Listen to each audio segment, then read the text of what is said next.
This talk is part of a book project that I have been developing for years. It will eventually be one chapter, and in fact, 2 chapters of what I'm doing are relevant to what I'll talk about today. But here I am focusing mainly on one of the 2, and I'll mention very briefly in the time that I have the way that I go about this. So the motivation for the study, and actually the motivation more broadly of what this is about, is how is it possible that a materially weaker insurgency, not just in EOKA's case, but any case, can sustain operations and develop legitimacy against a much more powerful colonial power? So this, again, relates to all types of decolonization situations, attempts. And I'll speak a little bit about the theoretical synthesis that I use and the primary data that I use that are one of the main contributions that my work makes. The scope of this particular aspect of the study is to present a 5-phase process of the relationship between information, intelligence, and the interaction among participants in a counterinsurgency dynamic. Information and intelligence may sound like a tautology, but they are not. They refer to two different aspects of the way in which we can envision this framework, and I hope that becomes clear in a few slides. So what we are looking at is, from the perspective of presenting the study in a number of research questions, is the following. And to ground it in our case study. The first is, how did EOKA use information in order to recruit, organize, and operate under the assumption of great risk exposure to its participants?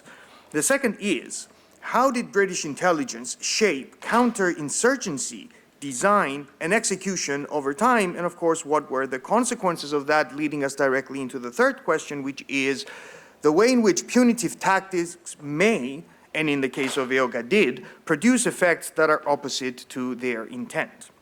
I make 3 core arguments. The first is that effective intelligence, the effective use of intelligence, and a social embeddedness that, again, I'm going to define, can compensate for power asymmetries.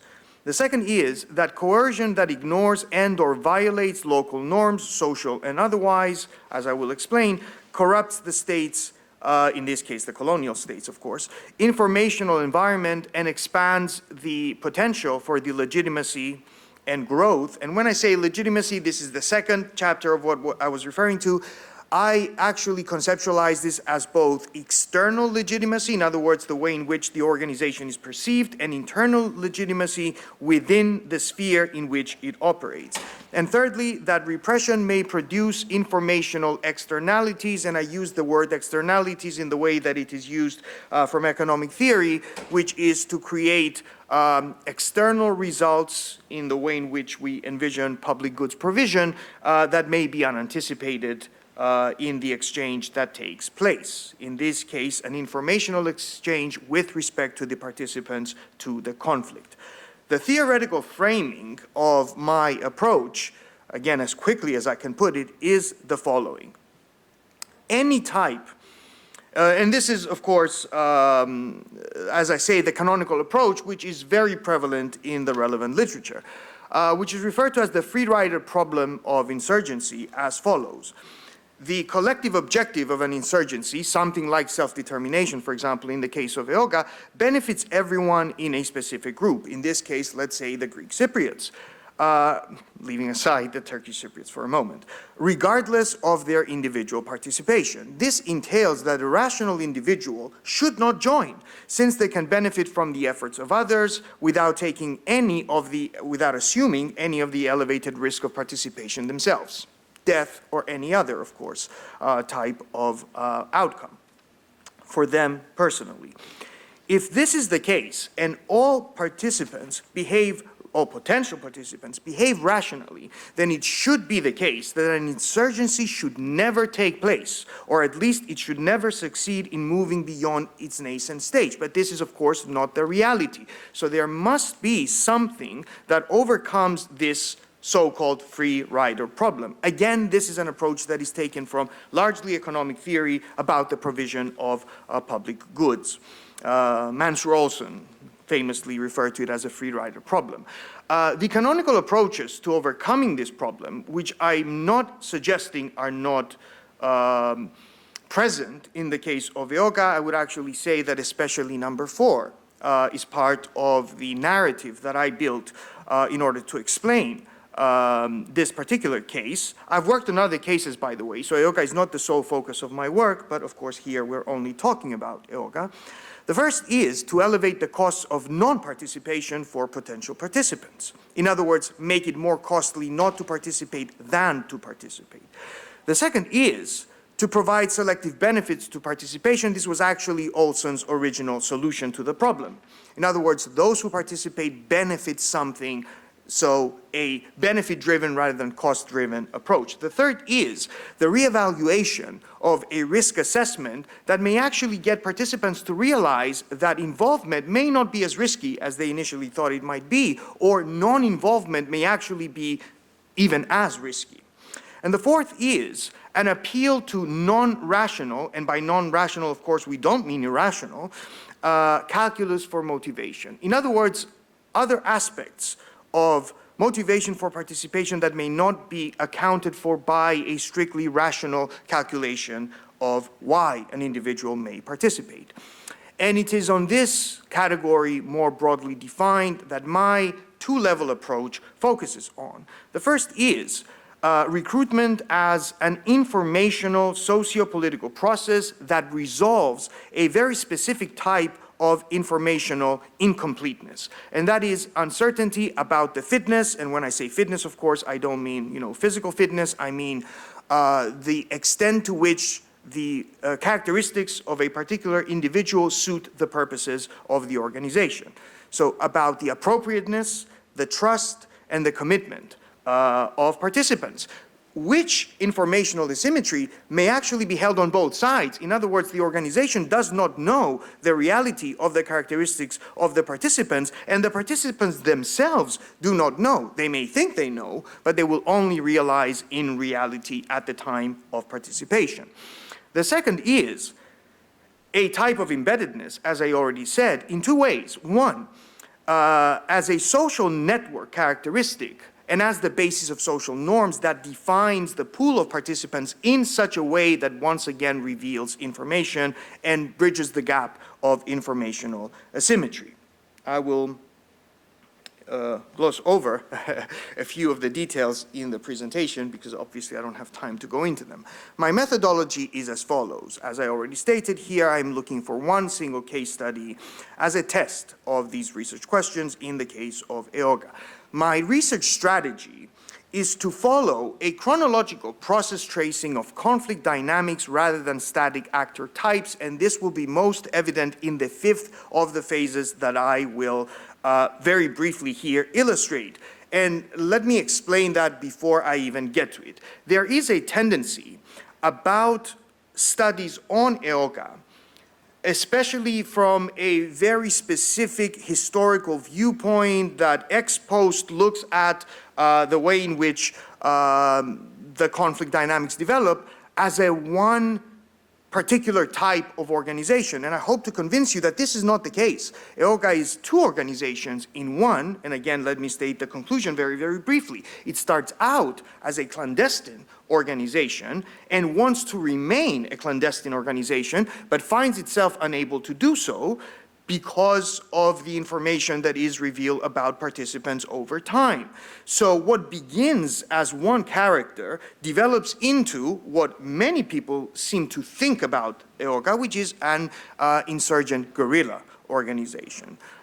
In other words, my research strategy allows me to trace the differentiation from one to the other rather than look at EOKA as one thing and one thing only. My data collection, which took a very long period of time over years, was through semi-structured interviews with EOKA participants across organizational hierarchy.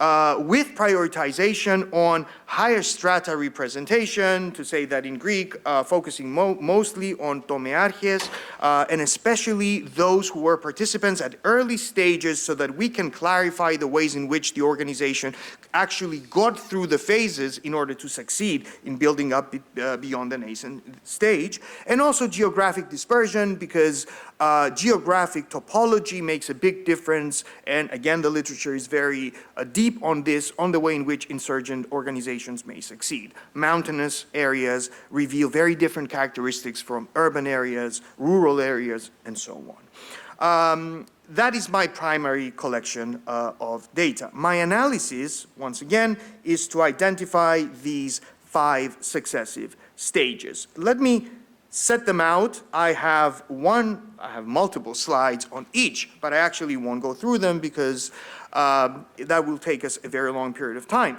I will briefly explain each one, and I also will include some of the data in order to exemplify. Now, I must state at the outset that these data are not meant to be convincing in terms of defining the outcome, but to give you an indication of the types of evidence that we are looking for.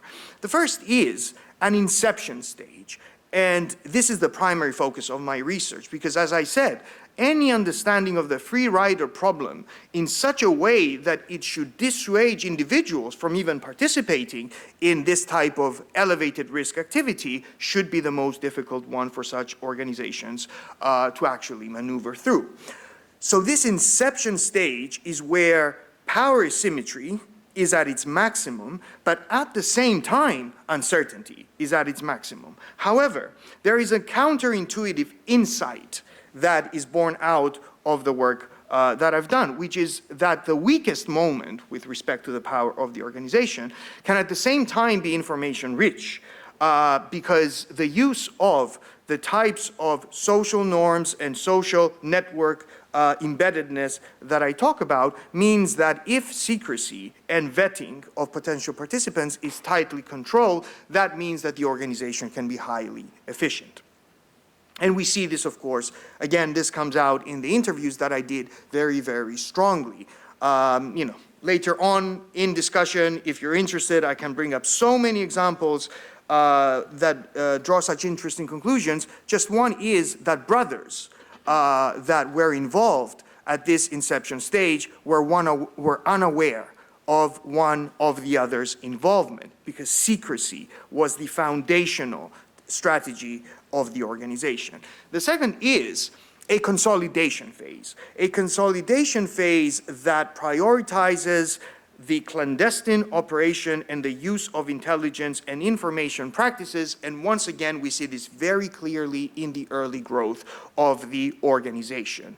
The use of, let's call them community elders, whether this is through the church, whether this is through social organizations, to find trust and identify commitment on the part of individual potential participants. The third is the counterinsurgency stage, on which, of course, so much has been written already. And since I'm looking at this from the perspective of what EOKA does, I'm not focusing so much on what the British colonial forces do. But in the case of EOKA, and this is mainly the focus, the third phase is mainly the focus of the other chapter that I've already referred to, which is that external legitimacy is largely, I explain it as largely a response to the British counterinsurgency effort. In other words, to put it very generally, those who are on the fence about EOKA among the general population in large groups start to change their minds because of the way in which they perceive the behavior of the British colonial forces. The fourth stage is the fact that the punitive tactics of the counterinsurgency, and one might say the failure of the initial counterinsurgency phase by the British, which kind of creates, first of all, a changing dynamic from the types of search and seizures and cordon operations that we see at the early stage of the organization to a much more punitive approach deepens this trajectory. And lastly, since I'm almost out of time, what I've already called the dual character of EOKA. This combination of clandestine and guerrilla operation, I will give you just one example of one regional leader, Tomearchis, who told me this. There came a stage, and I'm referring specifically to the oversupply of recruits that you see there, of youths coming up to me and saying, Mastre, I want you to give me a gun and I want to go to the mountains. We didn't have guns for them to go to the mountains, and EOKA was not intended to be an organization for individuals to behave in this way. I tried to remain secret until the time where I couldn't, and at which point I became a guerrilla myself. With that, I will stop along the lines of the time that I have available. Again, I can go into much deeper detail on the phases and many of the conclusions that doing this kind of study where you see conclusions from one phase kind of almost contradicting conclusions that come out of another phase lead me, reinforce my belief that this should be understood as a dynamic process and not as a static characterization of an organization throughout its evolution. Thank you very much.